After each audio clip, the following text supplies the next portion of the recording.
France Info, Tablescopie.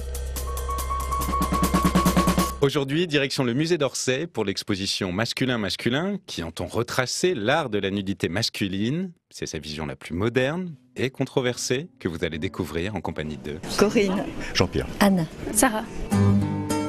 Ils sont les yeux, vous êtes les oreilles et on commence avec la première impression. faut que je trouve quelque chose de philosophique ou métaphysique. Non, je vois des hommes à poil, sans poil d'ailleurs. Et c'est un bon début pour appréhender cette œuvre qui n'est ni tout à fait une photo, ni tout à fait une peinture. C'est d'ailleurs la signature de nos deux artistes qui se partagent le travail toujours de la même manière. Le premier à la prise de vue et le deuxième au pinceau. ces trois jeunes hommes nus, sauf chaussures de foot et chaussettes de foot. Il y a à l'extrême gauche, il y a un noir. À l'extrême droite, c'est quelqu'un qui est plutôt européen. Et on peut penser au milieu que c'est quelqu'un qui est arabe. Ils sont bien montés, bien construits, virils. Et même outrageusement viril, il faut dire que nos deux artistes ont estampillé Camp, un mouvement artistique ouvertement homosexuel qui utilise l'outrance, le kitsch, voire le mauvais goût, donc l'humour pour déstabiliser le spectateur. Et évidemment, ça marche. ça va susciter pas mal de commentaires. Non, ça me parle pas tellement. Non, ça m'amuse, mais comme œuvre d'art, non.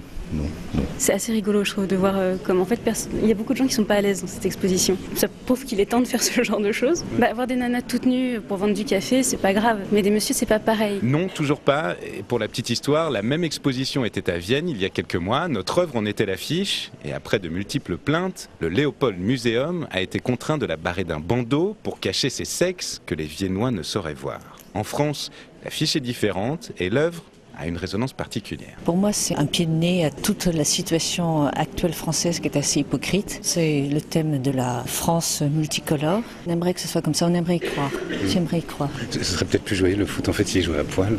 Ah ben, ce serait plus plaisant. Ça permettra au moins de dédramatiser un peu la nudité masculine, parce que même en 2013, vu les réactions gênées des spectateurs, il y a encore un peu de travail. Oui, parce qu'en plus, ça désacralise sans casser. Enfin, on n'est pas obligé de traîner les hommes dans la boue et leur arracher les couilles pour forcément retravailler l'image, quoi. Enfin, je veux dire, je trouve que c'est intéressant, que c'est sympa, que c'est pas grave. C'est parce qu'en plus, c'est pas grave qu'on peut dire aux personnes choquées, mais pourquoi ça te choque finalement? Enfin, on s'en fout, c'est pas grave. Enfin, bref.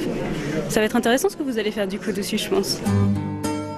J'espère que vous avez pris du plaisir à découvrir Vive la France, photographie peinte 2006 de Pierre et Gilles, collection particulière, mais accrochée jusqu'au 2 janvier 2014 dans l'exposition Masculin-Masculin au musée d'Orsay à Paris.